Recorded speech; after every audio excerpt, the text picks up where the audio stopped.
वालेकुम। Second term day 4 unit number 4 में आपका पेज नंबर 71 है जिसमें आपका 4 का टेबल है।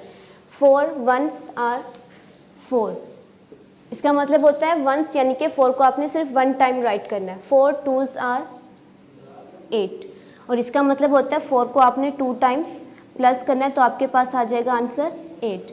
4 थ्रीज आर 12, अगर आप 4 को 3 टाइम प्लस करेंगे तो आपके पास देन आंसर 12 आएगा। 4 फोर्स आर 16, इसी तरह आप 4 को 5 टाइम प्लस करेंगे, 4 को 6 टाइम प्लस करेंगे तो आपका टेबल आता रहेगा। लेकिन आपने इसे याद करना है ज़ुबानी, ताकि आप जब क्वेश्चन सॉल्व करें तो आपको प्लस ना करना पड़े, आपको डायरेक्ट पता चले कि 4 4 ज़ार 16 होता है।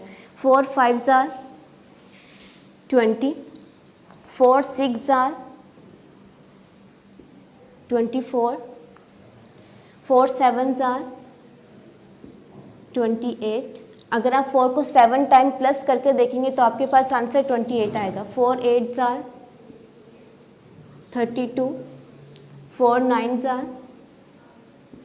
36, 4 10 ज़ार 40, अगर आप 4 को 10 टाइम प्लस करेंगे तो आपके पास आंसर 40 आएगा। आपने इसे अच्छी तरीके से याद करना, अपनी नोटबुक पे इसे सॉल्व करना।